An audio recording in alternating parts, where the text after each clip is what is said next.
Well, welcome to the Striving for Eternity Academy's School of World Religions. We are in our class right now going over an introduction to the major Western world religions.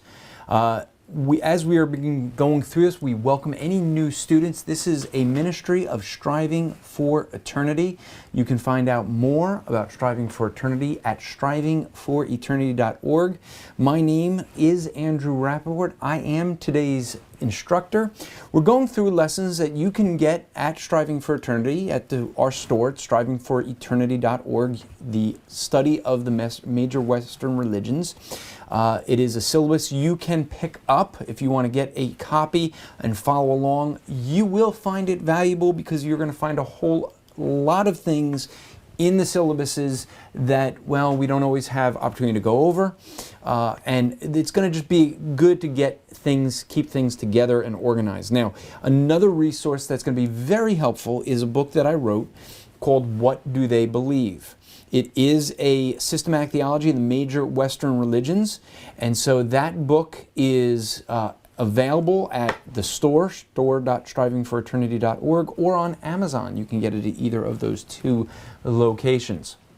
So, enough of that. Let us jump into the lesson that we have for today. We're in lesson number 4 in our syllabus, the Church of Jesus Christ of Latter-day Saints. And we're going to go through, as we have been going through, the 6 major doctrines. What's their authority? What's their view of God, specifically the Trinity? What's their view of Jesus Christ, specifically His deity? What's their view of sin, man's spiritual condition? What's their view of salvation? What's their view of end times? And so those are going to be the 6 major doctrines that we are going to look at within this lesson of the Church of Jesus Christ of Latter-day Saints. Yeah, it should be easy for me to say. But I guess speaking is a new thing for me. All right, so let's begin. Now, one of the things I want to do is, and I'll say this again. We've tried to be nice to the engineer. I have less slides this time to put up for those who are watching on YouTube. But those who watch these classes, you get to see a little bit less slides this time because, well, it's been a problem trying to keep up with some of them. So there's been some confusion. But I'm going to give you some things that you can see. These are the articles of faith, and I'm going to give this to you. But I want to state right off the bat, when we see that the Church of Jesus Christ of Latter-day Saints has gone through a transformation. And so you have what used to be known as Mormons, and many don't hold that title anymore. That becomes an important distinction, actually. If someone says they're a member of the Church of Jesus Christ of Latter-day Saints versus saying they're a Mormon, because, well, Mormon's much shorter and easier to say, but Mormonism has gotten a really correct rap. Yeah, it's not a bad rap. It got a correct one. Mormonism got exposed for what they taught, and so many were trying to get away from that as being a cult. And so what you end up seeing is that there's actually really two views. And one of the things I'll ask when I speak to Mormons is I'll ask them if they're a Mormon. If they correct me and say, we're a member of the Church of Jesus Christ of Latter-day Saints, to me, that's very clear code words, code language for we're going to try to deceive you. The Church of Jesus Christ of Latter-day Saints was supposedly formed by Joseph Smith because God needed to restore the church. And this is the pattern I've said. We saw this with Catholicism. We'll see it again with Jehovah's Witnesses. But where the church fell away, we needed this. Well, not so much in Catholicism they would say it fell away, but Jehovah's Witness and Mormonism, the church fell away. But now these groups are trying to be Christian. They want to say, well, no, we're just like Christians. And so the Mormons went through a radical change. I'm going to give you quotes from their website, and you're going to see that some of those things are not on their websites anymore. And same when we get to a lesson on Jehovah's Witnesses. They've kind of cleaned up the website to sound more Christian. And so what you're going to find is they will often use words that Christians hear and go, oh, we believe the same thing because you believe in a Trinity. Wait a minute. you're going to need to learn to ask them what they mean by that. And this is the thing. They're going through this transformation where they want to seem like they're Christian, not a cult. And therefore, they want you to believe that they believe just like you. And we're going to see, if you understand Christian doctrine, and we're going to go through what Mormon doctrine is, and you're going to go, that's not like us. And so if you hear someone that says that they make this distinction between an LDS, and I'm going to use LDS to be shorter than Church of Jesus Christ of Latter-day Saints. The Latter-day Saints is the idea that the church fell away, and in the 1800s, Joseph Smith was commissioned by God to restore the church and bring it to back to its beliefs. Now, let me give you a real quick history of the church. We're going to look at some of it as we go, but I want to just give a background for you because this may be completely new to you, and you may not understand some of the history of the LDS church. I said I was going to use the shorter one, I'll use it. So the LDS, basically what happened was that Joseph Smith supposedly got these gold plates from Moroni, which is the son of Mormon. Mormon was a prophet supposedly in the Americas. So what the history as they see it is that the 10 tribes, the 10 quote-unquote lost tribes, in other words, in case you don't even know Israel's history, so there was a split within Israel. The tribe of Judah kind of was the major tribe, but there were 2 tribes that stayed in the line after Solomon died, stayed under Rehoboam. And then the 10 other tribes, the northern tribes, became Israel, and the southern 2 tribes became Judah. And that became a split, a division in Israel's history. And those tribes had differing histories as they moved on. Eventually, Assyria came in and basically removed most of the 10 tribes. Many of those Israelites moved down into Judah, and so they remained in the land.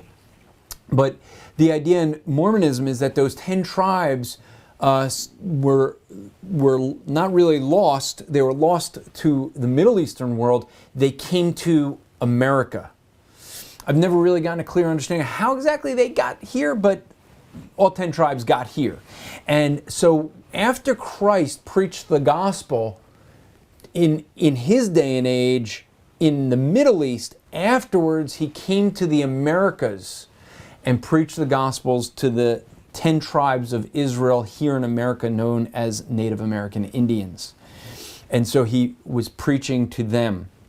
And that eventually it was written down in these golden plates. Joseph Smith got a hold of those golden plates and was able to basically translate them.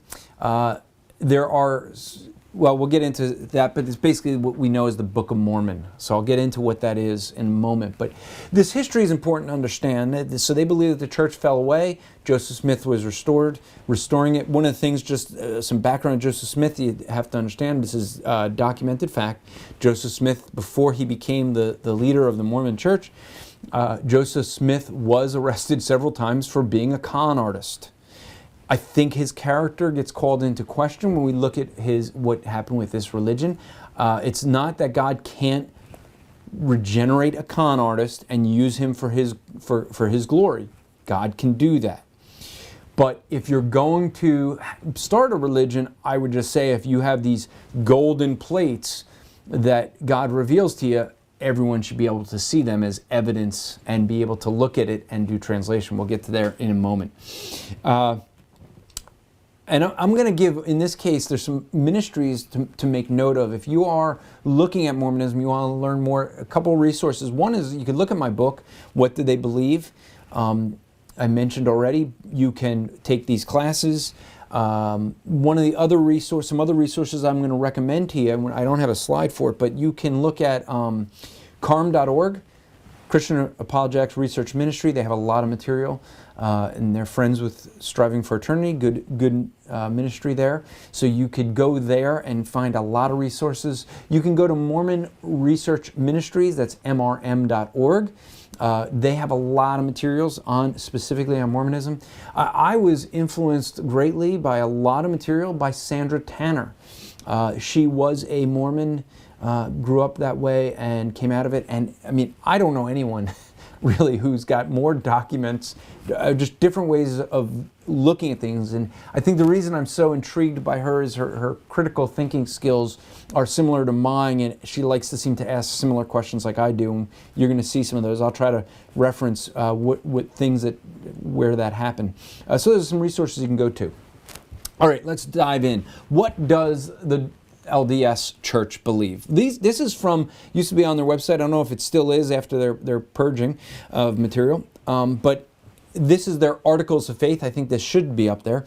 So I'm just going to read this to you. They have several Articles of Faith here, 13 in fact. And so the Articles of Faith say this: we believe in God, the eternal Father, and in His Son, Jesus Christ, and in the Holy Ghost. Okay? I think we would say that we understand that, but I would argue that we're going to have differing views of it. The eternal Father and His Son are different. It seems almost like it's explaining a Trinity here, but we'll see that when we get to the section on Godhead, that it's different. Number 2, we believe that men will be punished for their own sins and not for Adam's transgression. That should send up a red flag if you understand anything about headship. And actually, the very next point of their Article of Faith says this: we believe that through the atonement of Christ, all mankind may be saved by obedience to the laws and ordinances of the gospel. Oops. Some red flags there. Let me give you the first red flag. The first red flag is really tied to that Article 2. If we are not under the headship of Adam in his sin, then we are not able to be under the headship of Christ in His atonement. That's made clear in Romans 5:12 and following. All right? So, the other thing is clearly in the area of salvation. For any of us who know the Bible's doctrine of salvation by grace alone, not by works, Ephesians 2:8-9, Titus 3:5, it is not by works that we're saved. You should have an issue when you hear by obedience of the laws. All right, let me keep reading, otherwise I will never get through this lesson. All right, number 4, we believe that the first principles and ordinance of the gospel are: first, faith in the Lord Jesus Christ; second, repentance; third, baptism by immersion for remission of sins; fourth, laying on of hands for the gift of the Holy Ghost. All right, so here, the baptism is necessary for salvation to remove sin. We'll get to that. Yeah, I'm sure that might bring up some red flags, but the laying in on hands of the Holy Ghost, we're going to get to this in Article 7, but for those of you practicing charismatics out there that are believers in Christ, you think that the gifts of tongues and all these are unique with you. It was not commonplace in the Christian church until 1905, Azusa Street. You could check it out. In history, there were some rare cases of people speaking in tongues, but it was not the norm. But 1800s, it was the norm with the Mormons. So we see the cults that have these. Let's keep going, and we'll get to it in Article 7. But that is requirement for salvation. Number 5, we believe that a man must be called of God by prophecy and by the laying on of hands for those who are in authority to preach the gospel and administer in the ordinances thereof. Number 6, in their Articles of Faith, we believe in the same organization that existed in the primitive church, namely apostles, prophets, pastors, teachers, evangelists, and so forth. Number 7, we believe in the gifts of tongues. Sorry about that. We believe in the gifts of tongues, prophecy, revelation, visions, healing, interpretation of tongues, and so forth. So this was taught very much before Azusa Street by the Church of Jesus Christ of Latter-day Saints. So how do you distinguish that? But the issue here is you see that they were believing in revelation. I think that becomes important because they're accepting of new revelation. We're going to get to that when we talk about their authority.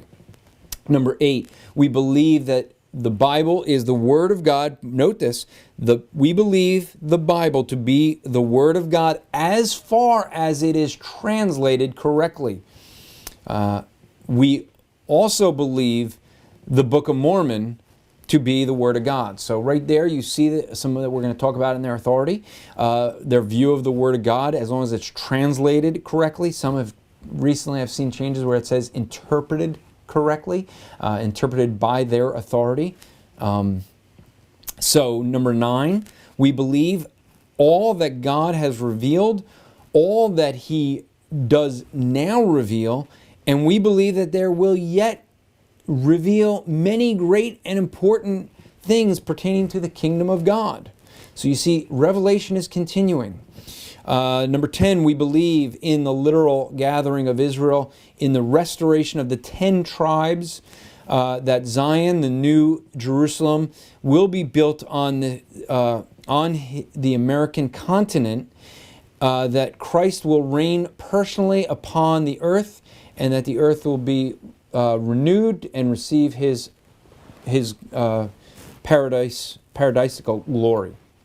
Number 11, we claim the privilege of worshiping Almighty God according to the dictates of our own conscience, and we allow all men the same privilege. Let them worship where they may.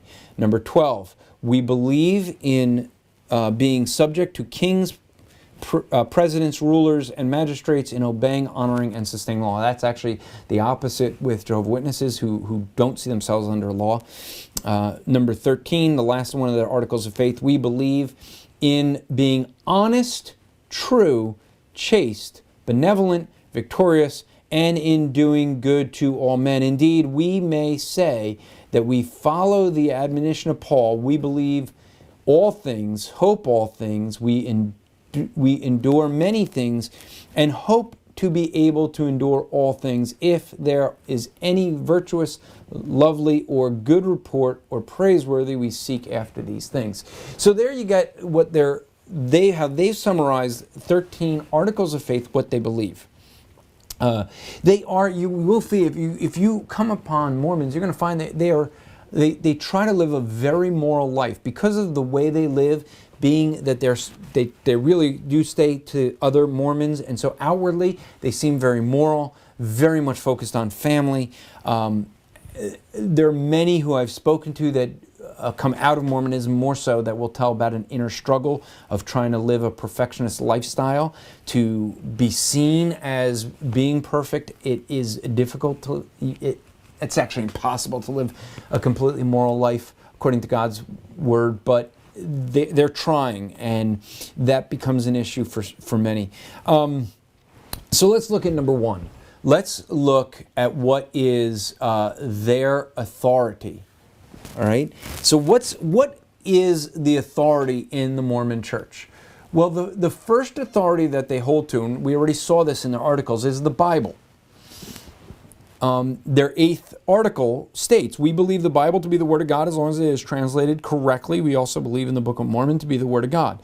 Now, the acceptable translations that they accept is the King James translation and the Joseph Smith translation, which maybe not too many of you have. That's right, I meant to do that. I was going to bring up, I actually have multiple, if you go on like eBay and things, you can sometimes find and use bookstores, Joseph Smith translation. You can also find multiple years of Book of Mormon, which is their second. The Book of Mormon, thank you.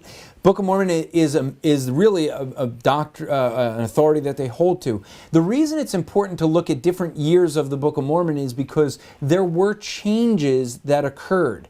Why is that important? Well, the reason it becomes important to see that there were changes is because they believe that the Book of Mormon is, well, we'll get there. What was that? The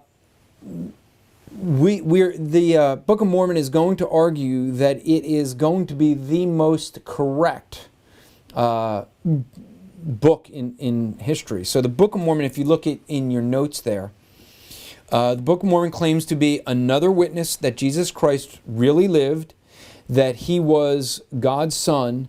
It claims to contain the writings of ancient prophets.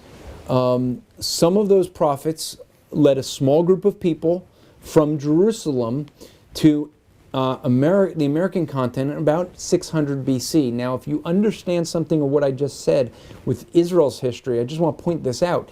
The people that were in Jerusalem were the two southern tribes, Judah. The northern tribes, their capital was Samaria. So when you see them talk about going from Jerusalem to the Americas and the 10 tribes, it shows, because I'm going to tilt my hand here, I think Joseph Smith was making this up with the Book of Mormon. I'll make that case throughout. But one of the things that you end up having there is, I think that we look at this and Joseph Smith is making it up and doesn't have a real good understanding of biblical history. And so he doesn't realize that the 10 tribes were not in Jerusalem. Okay, that aside. God continued to call the prophets among these people. The Book of Mormon is a collection of writings of these prophets, the record keepers. It is named after Mormon, the one of the last of these ancient prophets. These prophets knew about God's plan for his children and the mission of Jesus Christ. They recorded that Christ appeared after his resurrection to the people in America, taught them his gospel, and furthered his church among them. The book claims to contain the teachings of Jesus Christ, testifying of his atonement and his love. The messenger of God named Moroni told Joseph Smith by 8 revelations where to find gold plates that was the history of the people that lived in America. And the Latter-day Saints believe that these people were the 10 lost tribes of Israel. The Book of Mormon claims to be more correct, that is your blank if you have a syllabus, more correct than the Bible. That's an introduction to the Book of Mormon, you'll see that, and an history of the church for chapter 4, or volume 4, sorry, page 461. And so what you have is, and this is where Sandra Tanner, I mentioned her earlier, one of the things I liked is she actually went through the Book of Mormon and noted that, examining Elizabethan English, which is what the King James uses and what the Book of Mormon uses, that we don't know the thee and thou is a more precise way of speaking than the. We say the, but thee and thou talks about how, the subject. And so they are a different way of usage. And the irony is that Elizabethan English is more precise than the English that was used in the 1800s. And so the irony, one of the things that Sandra Tanner had brought to my attention, in her research was basically the only time that it seems that the Book of Mormon gets the English correct, the one that's supposed to be more correct than the Bible, is when it's quoting the King James. It seems that when Joseph Smith was translating into this older English that wasn't spoken in the 1800s, but it sounded more biblical because that was the language people spoke, because when they'd speak, they'd want to sound more spiritual. You get people like now, even today, I hear people when they pray, they suddenly pray in Elizabethan English or attempt to. And so Joseph Smith is writing in an English that's older than the English spoken at the time. And it was interesting that she had pointed out that it seems that he can only be right in his usage of the these and thous and all the precision in that Elizabethan language when he was quoting the Bible. Other than that, he seemed to get it wrong. So it's one of the things, though, this is the idea that you see there was 8 revelations. I think that what you end up seeing here is that when he got this, being a con artist, I think, and we'll see this in a little bit, but this was developing over time, and as it developed over time, he told one person a story, another person a story, and I think what you have is you end up having where they have to try to basically bring these stories together and explain how you have differing conflicting stories, and so you have differing ages when he had these visions, and so there's different visions he has, different to basically make up for the different stories I think he told. I'm saying that to say this, that if you go and you get a Book of Mormon, or if you get my book, I actually quote the supposed witnesses to these golden plates, and where he tries to explain these different visions and reconcile them. All right, that kind of becomes important. But if this is the most correct book, it's inspired. Remember, the Book of Mormon does have changes. That's why I have multiple copies of the Book of Mormon from earlier years. I mean, I have some that date in the 1800s, early 1900s, and then some today. And you see changes. Those changes would not be required if this is the most accurate. Now, here's the problem I have. The changes are changes that occur in areas of doctrine. Now, we know that there's variances within the manuscripts we have of the Bible, but one of the things we know is that they never affect any area of doctrine. There are variances that occurred, but God preserved the doctrine, the teachings of the Bible. Where in the Book of Mormon we do see changes, variances, and those affect doctrine. That's a major problem. Furthermore, the Book of Mormon should be noted that these changes occurred after the Gutenberg printing press. Why is that important? Because copyist errors occur when people are making copies, when they're handwriting copies, and in that they make an error. But when you typeset and you have the printing press, those errors are less likely to occur because you're printing off mass quantities of the Book of Mormon. And therefore, we would not expect to see copyist errors to happen. So, since the invention of the printing press, there would be no need for copyists. Therefore, the human errors would not occur the way they would in copying. The Book of Mormon does not contain LDS doctrine, by the way, though. It's more like Christian doctrine, and this was his first revelation. This is the first book that Joseph Smith is using to start this new religion of Mormonism, and he's going through, and you have him seeing what he writes in Book of Mormon, and this is why this is an introduction that many Mormons will give to Christians, is read the Book of Mormon, and you read the Book of Mormon and you're not seeing it having that much different doctrine. You're going to see some things in a bit that you're going to go, this is way off. But in the early stuff, no, it's not way off. No different when we looked at Islam. Early Islam, very supportive of Christianity and Judaism. Later Islam, very different. You're going to see the same thing here. All right? And so I do find it interesting that they all want to tie themselves to the truth and then say they're different from the truth, to separate themselves later and say that, the true teachings of God have been corrupted, and then they now have the truth, and then they want to be like Christians, right? So I give you, and this is something you can get in my book, What Do They Believe? And so I don't have a slide here for this, but I'm going to give you some differences between the Book of Mormon compared to Mormon doctrine, all right? The teachings, the doctrines of the Mormon church later. So in the Book of Mormon, you see that there's only one God, where in Mormon doctrine, you see Mormonism teaches that there's many gods. And I'm not going to give all the references. I recommend you get my book to see all the references there, because we don't have time to go through that. But the Trinity was one God in the Book of Mormon. In later doctrines, you end up seeing the Trinity as three separate gods.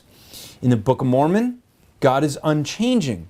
Later we see in other documents, in Mormon teaching, God is increasing in knowledge. In Book of Mormon, God is a spirit. Mormon doctrines teach God has the form of a man. In the Book of Mormon, there's an eternal hell.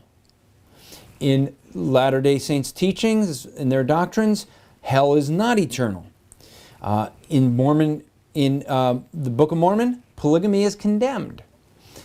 Later, as they evolved, polygamy was taught and practiced. So 12 essential doctrines not found in the Book of Mormon.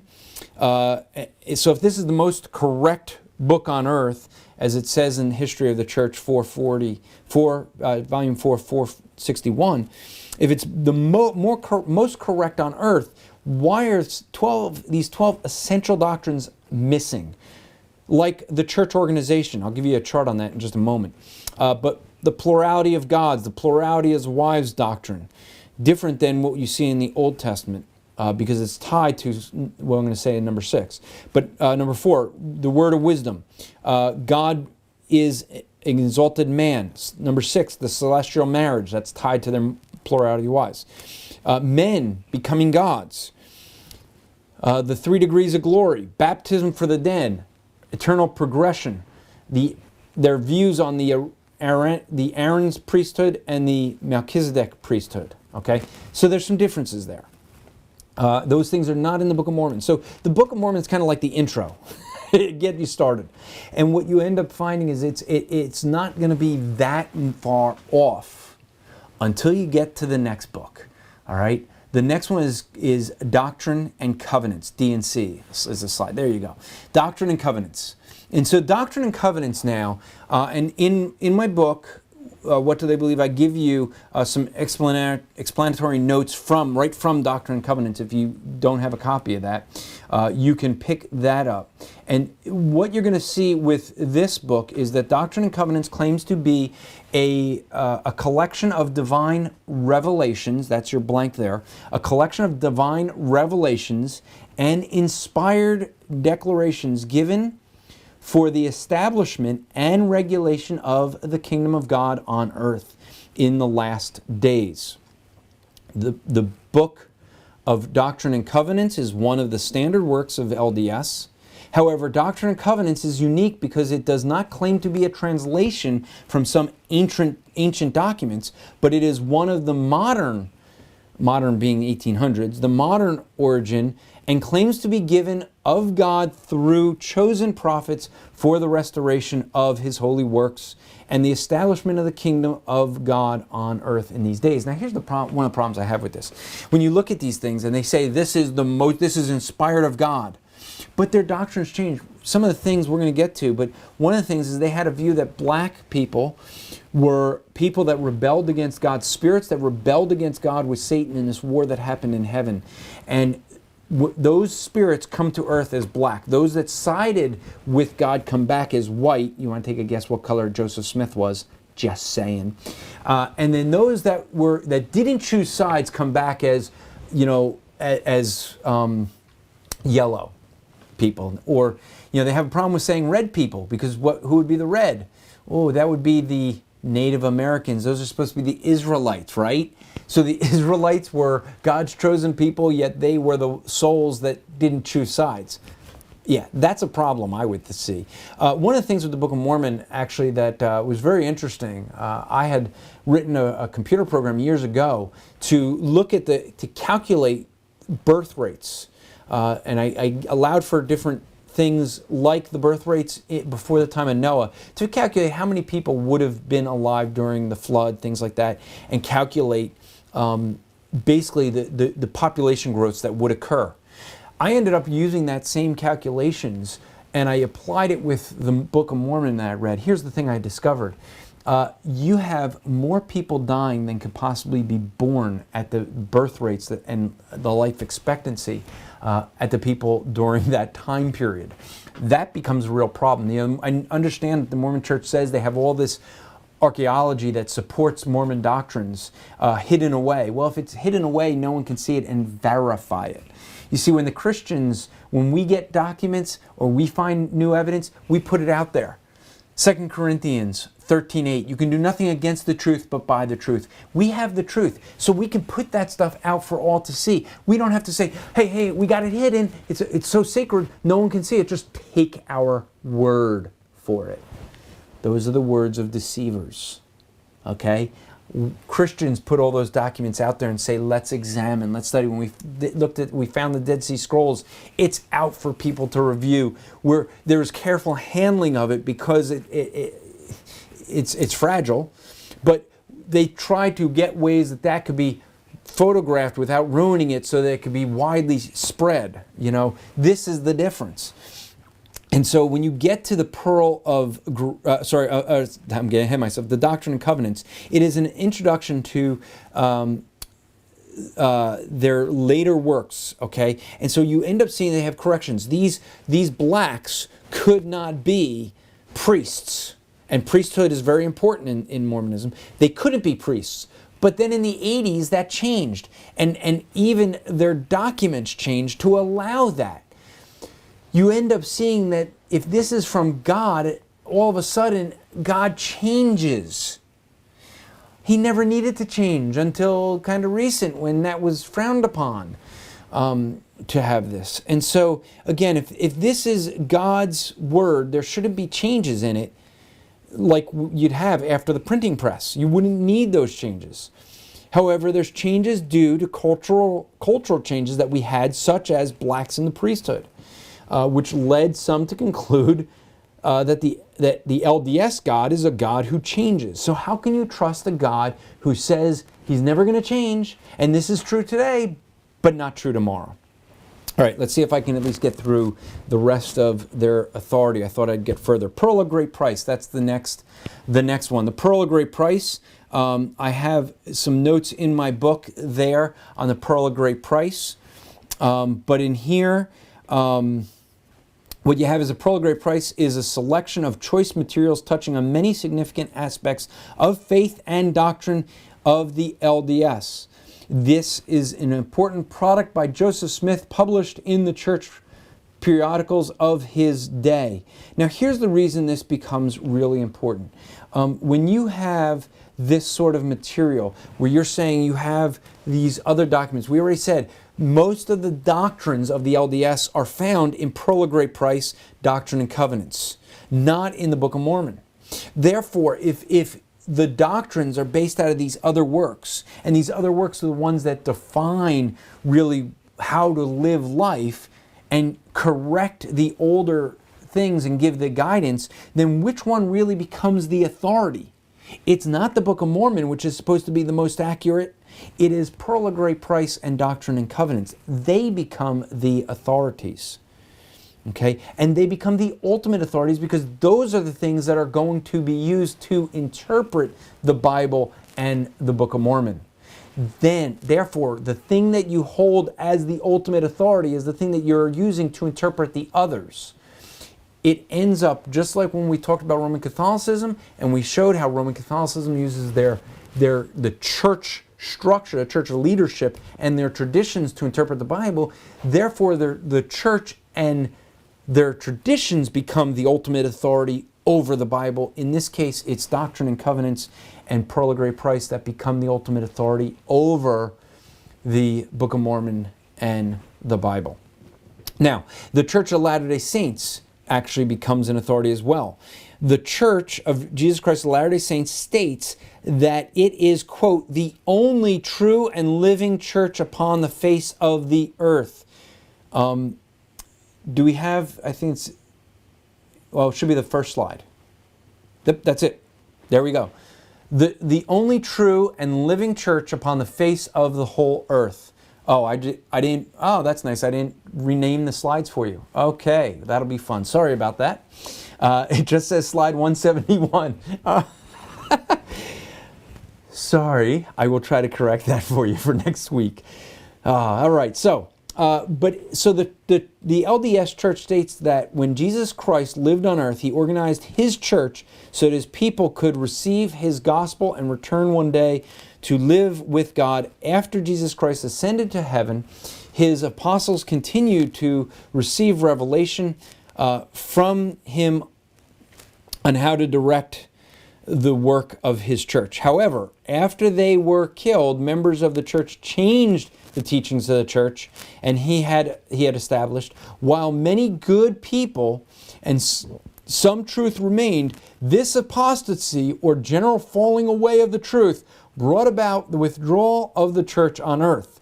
Okay, so they believe that Peter prophesied that Jesus would restore his church in his second coming. They believe this out of Acts 3:19-21. In addition, that Jesus Christ began to restore his church in its fullness on earth through Joseph Smith in 1820.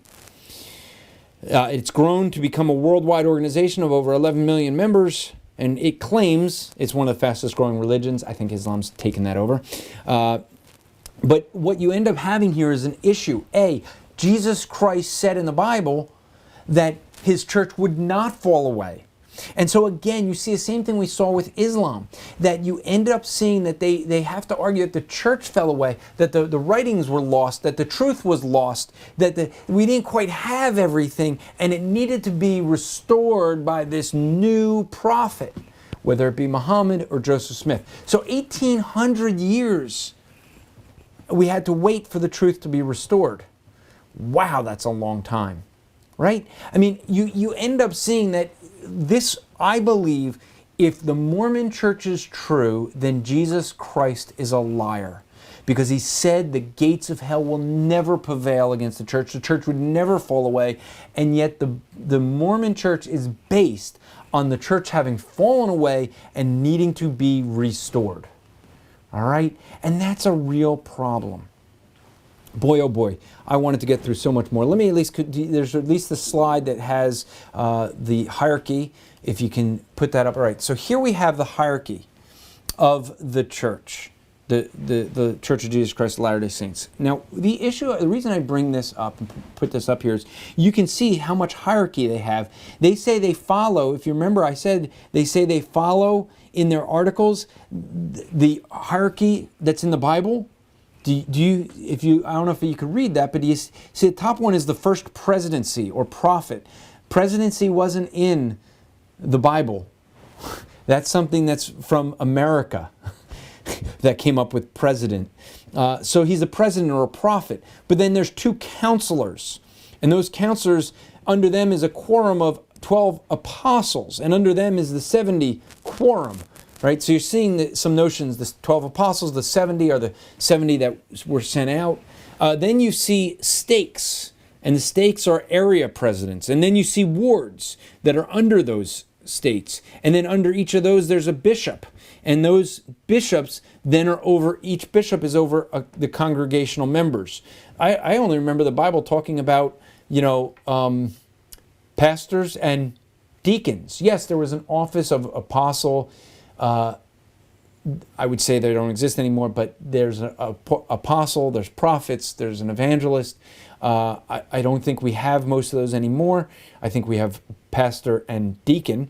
But even so, you don't see all these others. And you don't see a quorum of 12 that made, a quorum of 70, the stakes. We don't see that. I mean, all this hierarchy. This is just, this is like how the Roman Catholic Church formed hierarchy. And so you end up having, there's no way I'm going to get into the next one on God. Wow, I was hoping to do this in 2 lessons. But you end up having some differences. So since I'm not going to be able to finish, let me go back and go through some things that I skipped over in my notes, just so we can finish on the Book of Mormon, or the Mormon doctrines.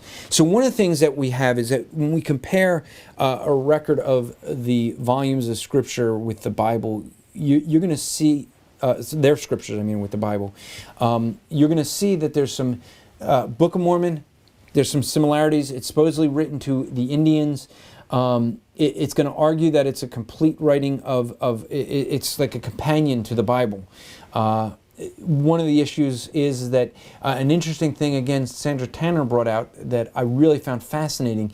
I think she called it, was it a black hole or theory? But basically it was that when Joseph Smith was translating these things, and there's different ways he was supposedly translating this, in this Egyptian hieroglyph that we don't seem to know existed. So it seems to be a unique thing. But one of the things that was interesting was that there was one of the guys, and I forget who it was, but he wanted to convince his wife, who was not believing Joseph Smith, thought he was just a con artist and taking all of her husband's money.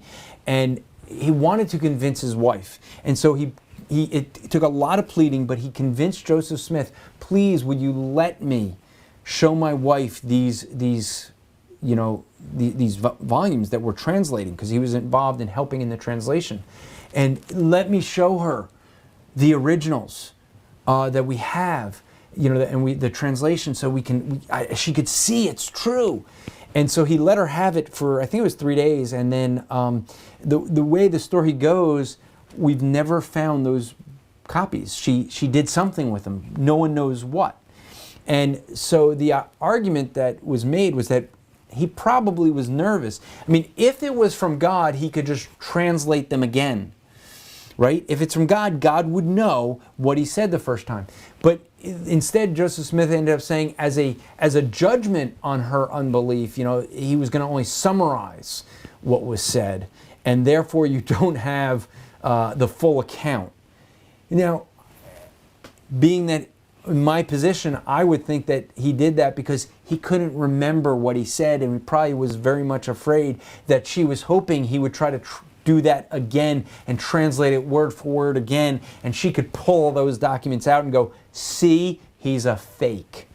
That's my thinking of why he didn't do that, and just summarized it, but made it sound like it was from her. I would say if you want, contact us, and we could try to contact Sandra Tanner and get more on that. But that was a fascinating information. If you do want to contact us, we're going to continue. We're going to look at their view of God and Jesus Christ next week. But if you want to contact us, you can email us at academy@strivingforeternity.org. If you want to pick up my book, What Do They Believe? You can pick up that or the syllabus for the class at store.strivingforeternity.org. If you want to contact us, please do so. One of the things that we'd love to do is come into your church if you want and do something other than talking about world religions. We'd like to talk about how to interpret the Bible. It's a seminar we have, Bible Interpretation Made Easy, and we can come into your church, teach you how to interpret the Bible, teach you the rules of interpretation that you can even apply to the Book of Mormon and Pearl of Great Price and Doctrine and Covenants and see why there are so many errors in them. All right, so one way you could also support us at Striving for Eternity is on Amazon Smile. If you like to buy things on Amazon, go to smile.amazon.com. Search for Striving for Eternity as the ministry you want to support, Striving for Eternity Ministries, and it will come up, and Amazon will actually give a percentage of everything you buy to us. We greatly appreciate it. We've been getting checks from Amazon on a quarterly basis, and it helps us fund the things we do. It's just another way. If you would rather give us monthly support, would totally appreciate that. So we're going to ask, as we wrap up every week, we always try to wrap up with encouraging you to encourage some brother or sister, because we know that most of us need encouragement. All of us need encouragement.